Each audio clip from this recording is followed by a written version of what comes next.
पश्चिम बंगाल विधानसभा चुनाव में अगर ममता बनर्जी की अगुवाई वाली तृणमूल कांग्रेस जीत दर्ज करती है तो दीदी कई कीर्तिमान बनाएंगी। ममता बनर्जी भारत की पहली ऐसी महिला मुख्यमंत्री होंगी जो लगातार 4 बार 2011, 2016, 2021 और अगर 2026 में जीतती हैं तो जीत कर सत्ता में आएंगी। मायावती भी 4 बार मुख्यमंत्री रही लेकिन उनका कार्यकाल कभी भी लगातार नहीं रहा और ना ही उन्होंने 4 बार पूर्ण बहुमत के साथ चुनाव जीता। बीजेपी से कड़े मुकाबले में फंसी ममता बनर्जी ने बुधवार को परंपरा तोड़कर मतदान केंद्रों का दौरा किया। हालांकि ममता बनर्जी मतदान आखिरी के घंटों में किया और फिर विक्ट्री साइन भी बनाया। पश्चिम बंगाल की मुख्यमंत्री ममता बनर्जी ने सुबह चुनाव क्षेत्रों का दौरा करके परंपरा तोड़ी। इस पर नेता विपक्ष और भवानीपुर सीट पर उनके खिलाफ लड़ रहे शुभेंदु अधिकारी ने कहा कि वह हार रही हैं। टेलीग्राफ की रिपोर्ट के जब ममता बनर्जी लेफ्ट फ्रंट के समय बंगाल के विपक्ष के निर्विवाद नेता थीं तब भी मुख्यमंत्री अपने 30 बी हरीश चटर्जी स्ट्रीट वाले घर पर ही रहती थी।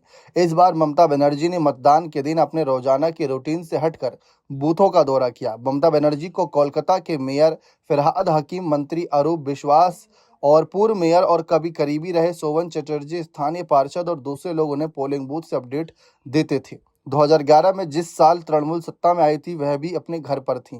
तब वह दिन के आखिरी में वोट देने निकली। पिछले विधानसभा चुनाव में नंदीग्राम से चुनाव लड़ते हुए मुख्यमंत्री ने अपना रूटीन नहीं तोड़ा। इस बार नंदीग्राम से उसी विरोधी का सामना करते हुए ममता बनर्जी ने अपनी रणनीति बदल दी। ममता बनर्जी ने भवानीपुर में वोटिंग के दौरान कई बूथों पर गई। उनका पहला स्टॉप चेतला में फिरहाद हकीम के इलाके में था। वहां पर ममता बनर्जी कहा कि क्या वोटिंग ऐसे हो सकती है, हमारे झंडे हटा दिए गए हैं। वार्ड 70 से हमारे पार्षद के परिवार वालों को कल रात धमकाया गया।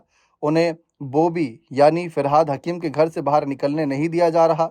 उनके घर पर छापा मारा गया। क्या हो रहा है? मुख्यमंत्री ने कहा कि साउथ 24 परगना भांगर में एक तृणमूल कार्यकर्ता को पीटा गया। ममता चक्रबेरिया में एक बूथ पर रुकी और वहां घूमी। अब ममता बनर्जी थोड़ी देर बाद वहां पुडापुकुर स्विमिंग पूल के पीछे एक घर के अंदर गई। उनके विरुद्ध शुभेंदु अधिकारी जल्द ही वहां पहुंच गए। शुभेंदु ने मीडिया से बातचीत में कहा कि वे हार रही हैं, उन्हें वोट कोई नहीं दे रहा है, इसलिए वे बहुत फ्रस्ट्रेट हैं। बाद में ममता वार्ड 70 के पार्षद से मिलने उनके घर गई। यहाँ उन्होंने कहा कि वे बाहर से कुछ लोगों को लाए और ये लोग वोटरों से डर और आतंक फैलाने के अलावा कुछ नहीं कह रहे। वह जल्द ही चले जाएंगे। तृणमूल के राष्ट्रीय महासचिव अभिषेक बनर्जी मित्रा इंस्टीट्यूशन में वोट डालने के बाद तुरंत अमताला के लिए निकल गए। फिलहाल देखते हैं ममता बनर्जी जिन्होंने ये परंपरा तोड़ी क्या रिकॉर्ड तोड़ पाएंगी या नहीं। बने रहें चैनल के साथ। बहुत बहुत शुक्रिया।